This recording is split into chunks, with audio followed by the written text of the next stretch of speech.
Joined on the phone by the Minister for Communication, Digital Technology and Innovations, Samuel Nati George, who is also the Member of Parliament for Ningo Prapram, to speak more on this development. Merry Christmas to you, sir. Now, in the last few weeks, we've seen a series of sustained efforts and similar arrest of cybercrime operatives through interagency collaboration. Now, are you able to tell us the current state of cybercrime in Ghana as the numbers appear to be going high or increasing? Also, very good evening to your listeners, all your viewers, and Merry Christmas to you and a Happy New Year. I can confidently say that the situation when it comes to cybercrime is under control. The government has a grip on it. We've made Ghana a very unattractive destination. I believe that persons involved in cybercrime in our country today are thinking twice and looking for a new destination. Over the past few weeks, we've made public the work that we've done, but some of this work goes back 5 months ago. Total number of arrests we've done this year is close to 1,000 when it comes to cybercrime. And when we talk about cybercrime, it's not just your MoMo fraud or romance scam. Some of them are actually human trafficking related. People are lured into Ghana by so-called chairmen. Their passports are seized, and then they are forced to work in the troll farms. And so it's not just the cybercrime aspect of it. You realize that some of the people who are actually arrested, you are actually freeing them from human slavery. That's going on. Some of those operations, in one of the operations around Dodowa earlier in the year, I think in July this year, we freed about 450 people in one operation. It was a Chinese-Nigerian run scheme. So we've worked extensively to make this place very unattractive, and we'll continue to push. We've decided to make public some of the work we're doing there to serve as a warning to those who think that they can work in here, and to let them know that the laws of Ghana work, and that we will fight this wherever they are. We can find them. We have the ability to find them. We will find them. We will hunt them down. We will pick them up, and we will subject them to the laws of the land. Because our international reputation is at stake. So I don't think you or any other well-meaning Ghanaian wants to travel and get stereotyped when people find out that you're Ghanaian. And so we need to, this is deeper and bigger than people think. It's not just about going after a group of fraud boys. It's about our international image, what that does for Ghanaians in the diaspora, what that does for us as a country, attracting FDI and investment. And even locally, today's operation, you realize that we moved to a different level where we went after the landlord. Yeah. We're going to begin to pick up landlords as accessories, because you can't be a landlord and have 100 people in your premises who don't step out during the day, are in the house the whole time, and it's of no concern to you.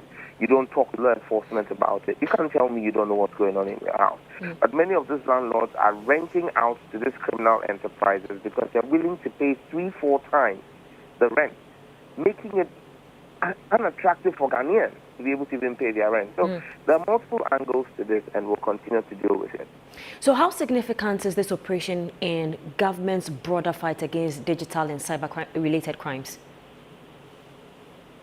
First and foremost, it sends a clear message to our local and international partners that government is on top of this, and government has its plan and its agenda fixed when it comes to cybercrime. And so we're attracting a lot of attention and a lot of investment in the sector to ensure that we safeguard.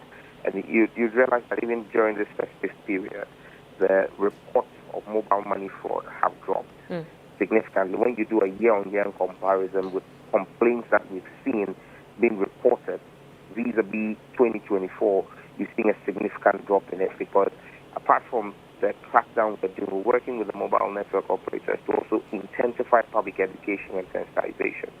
But the bigger picture for us is the fact that as we continue to drive this arrest and make this place an unattractive destination, through interviews like this and through work that media houses like City do.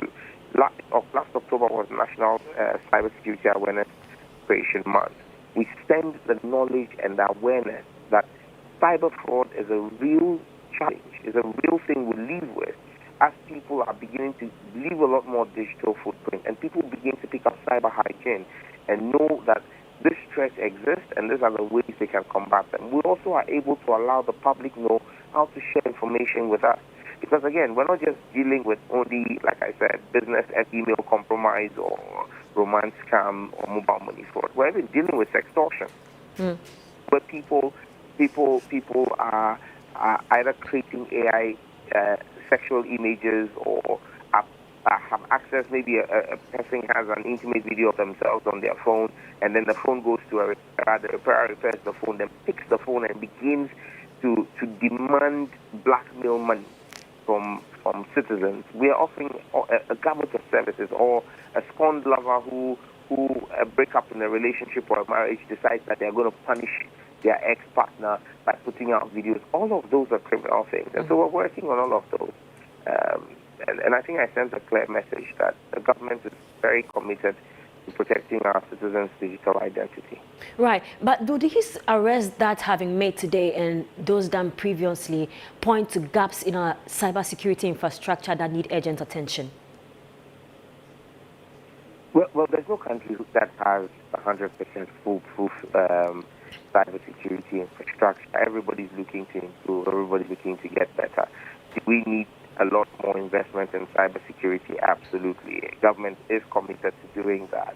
We have made allocation for cybersecurity in the 2026 budget that the ministry is going to be deploying. We're working on strengthening the legislation. You remember recently there was all of this brouhaha on social media about the draft amendments that we put out.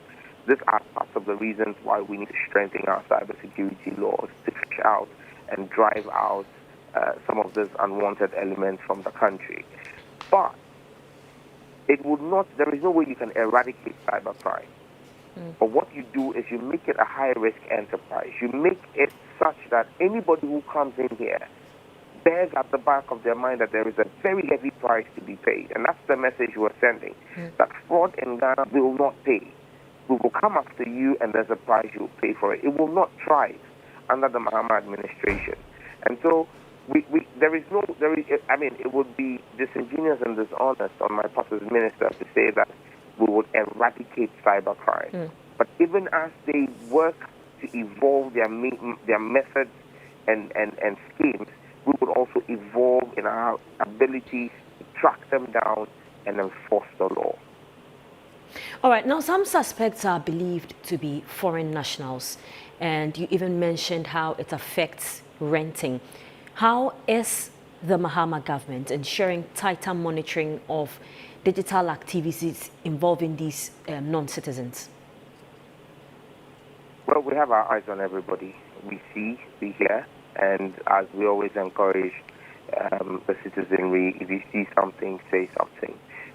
We're grateful to the citizens who have not been spectators, but citizens that have shared critical information with us. If you realize most of the operations we do, we always say that they are intelligence-led because people have shared information with us. We've picked up the information and then worked with the information that was shared with us to be able to build the case. I want to say a very big thank you to our sister security agencies, the NIB, the CID, National Security. Today's operation we did with the Immigration Service. We've done operations with Yoko as well in the past.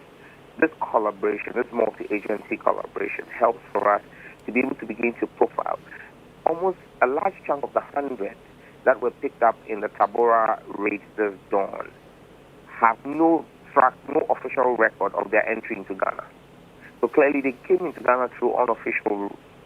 And so it's important that we work with the Immigration Service, and that's the collaboration we're building, to build the database of this individual such that we can profile them. And after they face the full rigors of the law, whatever decisions the courts arrive at, and after they've served whatever punitive measures the courts may prescribe, that the Immigration Service is able to track their re-entry into the country or their exit from the country. That's a critical thing that we need to be able to build.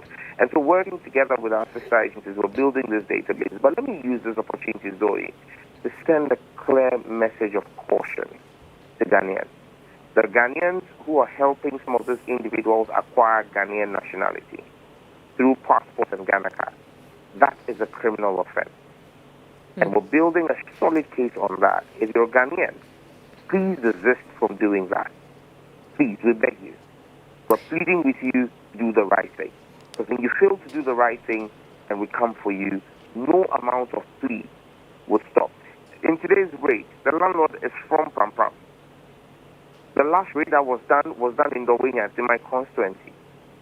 Irrespective of who you are and where you come from, if you fall foul of the law, we would ensure that the law deals decisively with you to serve as a deterrent.